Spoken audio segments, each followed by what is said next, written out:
নমস্কার, দেখছেন talk to Bangla. আমি অভিষেক রয়েছে আপনাদের সাথে। এই মুহূর্তে যে খবর নিয়ে আলোচনা করব সেটা আমাদের তৈরি করা কোনো খবর নয়, বরঞ্চ আপনাদের মধ্যে থেকে করা একটি কমেন্টের ভিত্তিতে কিন্তু আমাদের এই প্রতিবেদন এই মুহূর্তে আমরা করছি।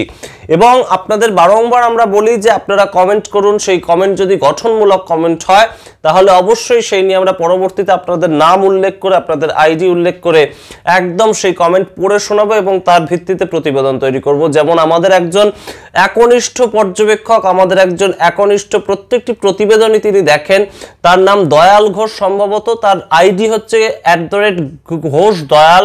এই আইডি থেকে তিনি কমেন্টও করেন আমাদের প্রত্যেকটি ভিডিওর তলাতেই প্রায়। এবং তিনি গতকাল একটি আমাদের যে প্রতিবেদন ছিল তার নিচে কমেন্ট করেছেন, যেটা আমাদের অত্যন্ত গুরুত্বপূর্ণ বলে মনে হয়েছে বর্তমান রাজ্য রাজনীতির যে পরিস্থিতি টালমাটাল সেই ক্ষেত্রে। এবং বিজেপি সম্পূর্ণ যে হিন্দু ভোটের ওপর তাদের আস্থাটা রাখতে চাইছে, বিধানসভা ভোট বৈতরণী তারা পার হতে চাইছে হিন্দু ভোটের ভিত্তিতে, সেটা আদৌ কতটা সম্ভব সেটা কিন্তু আমরা যেমন প্রশ্ন করি, এই দয়াল ঘোষ মহাশয় প্রশ্ন করেছেন এবং তার যে কমেন্ট সেটা আপনাদেরকে পড়ে শোনাবো। তিনি কমেন্ট করছেন, শুধুমাত্র হিন্দু ভোটের জন্য সন্দেশখালি গেলেই হবে না, হিন্দু মুসলিম একতা কিভাবে তৈরি হবে ওই বিষয়ে বেশি করে প্রতিবেদন পেশ করুন। আবারও পড়ে শোনাচ্ছি। @ঘোষ দয়াল লিখছেন, শুধুমাত্র হিন্দু ভোটের জন্য সন্দেশখালি গেলেই হবে না, হিন্দু মুসলিম একতা কিভাবে তৈরি হবে ওই বিষয়ে বেশি করে প্রতিবেদন পেশ করুন। অবশ্যই গুরুত্বপূর্ণ বলে মনে হয়েছে আমাদের কাছে এই কমেন্ট, তার কারণ এই মুহূর্তে বিজেপি কিন্তু একমাত্র টার্গেট করছে হিন্দু ভোট এবং সনাতনী ভোট। এবং বাংলাদেশ পরবর্তী সময় থেকে অবশ্যই পশ্চিমবঙ্গে, ভারতবর্ষে যে হিন্দুদের ওপর একটা এফেক্ট পড়েছে সেটা কিন্তু আর বলে দেওয়ার অপেক্ষা রাখে না। কিন্তু সেই হাওয়াটাকে একদম সেই ক্ষেত্রে ধোয়া দিয়ে একদম হিন্দুত্ববাদী ভোটটাকে একত্রিত করার মাধ্যমে বিজেপি যদি ভাবে যে 39% ভোট তাদের, সেটাকে তারা 43% নিয়ে যেতে পারবে, তাহলে কিন্তু একটা বড় সড়ো একটা অঙ্কের ভুল বিজেপি হয়তো করতে চলেছে। তার কারণ এই মুহূর্তে কিন্তু পশ্চিমবঙ্গে 30% খাতায় কলমে হলেও তার বেশি কিন্তু সংখ্যালঘু ভোটার রয়েছে। এবং সেই সংখ্যালঘু ভোটারের ক্ষেত্রে কিন্তু যে কথাটা দয়ালবাবু লিখছেন যে হিন্দু মুসলিম একতা, সেটা কিন্তু অবশ্যই রয়েছে। এবং সেই জায়গাটার ক্ষেত্রে কিন্তু একটা বা পশ্চিমবঙ্গের ক্ষেত্রে যারা যারা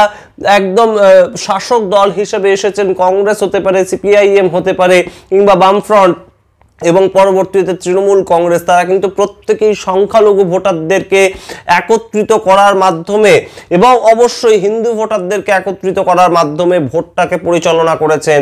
এবং অবশ্যই যে গুরুত্বপূর্ণ কথাটা যে শুধুমাত্র হিন্দু ভোটকে একত্রিত করলেই হবে না, এই কথাটা কিন্তু অবশ্যই গুরুত্বপূর্ণ একটা পর্যবেক্ষণ। তার কারণ পশ্চিমবঙ্গে মোট যে বিধানসভা নির্বাচনের ক্ষেত্রে একদম আসন সংখ্যা সেটা কিন্তু 294টি এবং সেই 294টির মধ্যে 85টি এমন আসন রয়েছে যেটা কিন্তু সংখ্যালঘু অধ্যুষিত আসন, অর্থাৎ 85টা আসন কিন্তু ছেড়ে দিয়ে বিজেপিকে মাঠে নামতে হচ্ছে। বিজেপির শুভেন্দু অধিকারী এই মুহূর্তে যে স্ট্র্যাটেজিতে এগোতে চাইছেন সেই স্ট্র্যাটেজি যদি তারা ফলো করে, অর্থাৎ 294টার মধ্যে একদম সরাসরি 85টা আসন যদি তারা ছেড়ে দেয় সংখ্যালঘু অধ্যুষিত এলাকায়, যদি তারা একদম প্রচারেই না যায় কিংবা প্রার্থী না দেয় কিংবা প্রার্থী দিলেও সেগুলোকে তাদের কাউন্টে না রাখে, তাহলে 209টা আসনে কিন্তু তারা মূলত লড়াই করছে।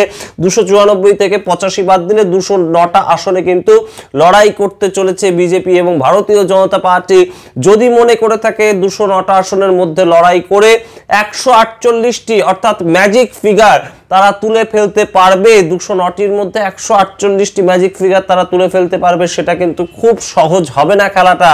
আমরা জানি গত বছর যখন বিধানসভা ভোট হয়, গত 5 বছর আগে যখন বিধানসভা ভোট হয় 2021 সালে, তখন কিন্তু ভারতীয় জনতা পার্টির একদম 77টি তারা কিন্তু বিধানসভা আসনে নির্বাচিত হয়েছিল, 77 জন এমএলএ হয়েছিল। এবং সেই ক্ষেত্রে 148-এ নিয়ে যাওয়া সেটা কিন্তু বেশ খানিকটা কঠিন। বিজেপির থেকে হয়তো বারংবার যে হিসেবটা করা হচ্ছে যে 39%টাকে বাড়াতে পারলেই, 43% নিয়ে যেতে পারলেই তারা কিন্তু আসন সংখ্যার ভিত্তিতেও এগিয়ে এগিয়ে আসবে, হয়তো লড়াইটা অতটা সহজ নয়। তার কারণ একটা ভোটে যদি কোথাও কেউ হেরে যায় সেই আসনটাও কিন্তু বিরোধী দলই জেতে, কিংবা সেই আসনটাও কিন্তু শাসক দলই জেতে, অর্থাৎ তারা কিন্তু শাসন ক্ষমতায় চলে যেতে পারে। অর্থাৎ বিজেপি এবং তৃণমূল কংগ্রেসের মধ্যে যদি একটা বাইনারির ভিত্তিতে এবারেও ভোট কর্মসূচি পালিত হয় তাহলেও কিন্তু বেশ খানিকটা চাপ হবে। তার কারণ গত বছর কিন্তু তৃণমূল একদম দেখিয়ে দিয়েছে 2024 সালের যে নির্বাচন হয়েছে সেখানেও বিজেপি তাদের বক্তব্য অনুযায়ী একদম 38% তারা পেয়েছে, অর্থাৎ 39% যদি তর্কের খাতিরে ধরে নেওয়া হয়। সেই ক্ষেত্রেও কিন্তু তাদের যে ভোট পার্সেন্টেজ এবং তাদের যে একদম সংখ্যার ভিত্তিতে একদম লোকসভা আসনে তারা নির্বাচিত হয়েছে সেটা কিন্তু বেশ খানিকটা অন্য। তার কারণ 42টির মধ্যে মাত্র 12টি আসনে কিন্তু নির্বাচিত হয়েছে ভারতীয় জনতা পার্টি, এবং বেশ কিছু আসন 6000 7000 এরকম মার্জিনেও কিন্তু হেরে গিয়েছেন ভারতীয় জনতা পার্টির বহু নেতা। এবং সেই ক্ষেত্রে কিন্তু বারংবার আমরা শুভেন্দু অধিকারীকে বলতে শুনি যে সংখ্যালঘু ভোট তারা পাচ্ছেন না, এবং সেই ভিত্তিতেই তারা বিভিন্ন আসনে হেরে গিয়েছেন। এবং সেটা যে 2026-এ ঘটবে না সেই গ্যারান্টি কে দিচ্ছে? তার কারণ আরো একবার আপনাদেরকে মনে করিয়ে দিই যে সংখ্যালঘু অধ্যুষিত একদম যে আসন বিধানসভা ভোটের ক্ষেত্রে সেটা যদি 85 হয়, তাছাড়াও কিন্তু যে 209টা আসন রয়েছে তার মধ্যেও কিন্তু সংখ্যালঘু ভোটার রয়েছে, এবং সংখ্যালঘু অধ্যুষিত ভোটার যদি 85টা রয়ে থাকে এবং তার মধ্যেও কিন্তু কিছু হলেও সংখ্যাগুরু ভোটার কিংবা হিন্দু ভোটার রয়েছে। সুতরাং বিজেপি যদি সম্পূর্ণভাবে হিসেবটাকে একদম সরলীকরণের মাধ্যমে ভাবে যে শুধুমাত্র হিন্দু ভোট একত্রিত করব আমরা এবং আমরা একটার পর একটা বিধানসভা আসন জিতে যাব, 148টা ম্যাজিক ফিগারে আমরা পৌঁছে যাব, সেটা কিন্তু খুব সহজ হবে না লড়াইটা। বরঞ্চ তৃণমূল কংগ্রেস যেভাবে কোমর বাঁধতে শুরু করেছে আমরা ইতিমধ্যেই দেখেছি 27শে ফেব্রুয়ারি নেতাজি ইন্ডোর থেকে অভিষেক বন্দ্যোপাধ্যায়, মমতা বন্দ্যোপাধ্যায় একদম একযোগে কিন্তু একই স্লোগান দিয়েছেন যে 2/3 আসন তারা জিতবেন। অভিষেক বন্দ্যোপাধ্যায় সংখ্যাটাও ক্লিয়ার করে দিয়েছেন, 215টি আসন মিনিমাম জিততে হবে, এবং পরবর্তীতে সেই অনুযায়ী কাজেও লেগে পড়েছেন। ভুয়ো ভোটার ধরা থেকে বিভিন্ন জায়গায় কর্মসূচি তৈরি করা তারা তৈরি করতে শুরু করে দিয়েছেন। কিন্তু ভারতীয় জনতা পার্টি কিন্তু এখনো পর্যন্ত তাদের যে একটা 2026-এ কাকে সামনে রেখে লড়াই করবেন সেটা কিন্তু এখনো ক্লিয়ার করতে পারেনি। কে রাজ্য সভাপতি হবেন সেটা ক্লিয়ার করতে পারেননি। তাদের জেলা সম্মেলনগুলো এখনো কিন্তু হয়ে ওঠেনি, রাজ্য সম্মেলন এখনো হয়নি, যেখানে সিপিআইএম শূন্য পাওয়া দল বারংবার কটাক্ষ করে রাজ্য শাসক দল থেকে শুরু করে বিভিন্ন দল, সেই ক্ষেত্রে তাদের রাজ্য সম্মেলনও কিন্তু হয়ে গিয়েছে। তারা কিন্তু মুখ হিসেবে মোহাম্মদ সেলিমকে সামনে প্রতিষ্ঠিত করে দিয়েছেন। তৃণমূল কংগ্রেসের তরফ থেকে বলাই বাহুল্য একদম মমতা বন্দ্যোপাধ্যায়কে কিন্তু সামনে প্রতিষ্ঠা করে দিয়েছে যে চতুর্থবারের জন্য মুখ্যমন্ত্রী পদপ্রার্থী হচ্ছেন মমতা বন্দ্যোপাধ্যায়। সেই ক্ষেত্রে বিজেপির পদপ্রার্থী কে হবেন, বিজেপিকে কাকে দেখে মানুষ ভোট দেবে, বিজেপিকে যদি ভোট দিতে চায় মানুষ কাকে দেখে ভোটটা দেবে? শুভেন্দু অধিকারী, দিলীপ ঘোষ, সুকান্ত মজুমদার নাকি অন্য কোনো নেতা আমরা জানি না।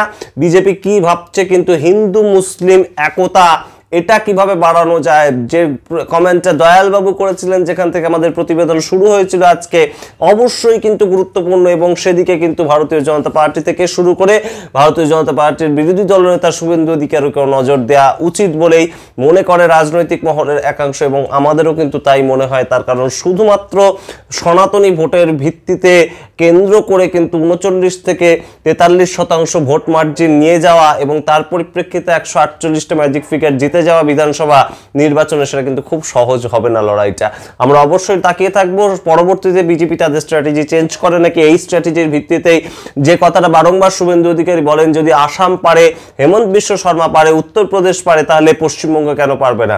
আমরা অবশ্যই তাকিয়ে থাকবো সেদিকে। কিন্তু আপনাদের আরো একবার মনে করিয়ে দিই যে বারংবার যে কথাটা উঠে আসছে বিজেপির ভোটার থেকে বিজেপির সমর্থক বা কিংবা প্রতিদিন যারা রাজনীতি নিয়ে আলোচনা করেন, পশ্চিমবঙ্গের ক্ষেত্রে ভোট লড়ার ক্ষেত্রে কিন্তু এত সহজ হবে না শুধুমাত্র হিন্দু ভোটের ভিত্তিতে লড়াইটা জিতে যাওয়া। অবশ্যই দেখতে থাকুন টক টু বাংলা। আপনারা অবশ্যই কমেন্ট করুন, আরও এরকম কোনো গঠনমূলক কমেন্ট পেলে আমরা অবশ্যই সমালোচনা করব তাই নিয়ে, অবশ্যই বিশ্লেষণ করব তাই নিয়ে। দেখতে থাকুন টক টু বাংলা। ভুলবেন না টক টু বাংলা ইউটিউব চ্যানেলটিকে সাবস্ক্রাইব করতে। ধন্যবাদ।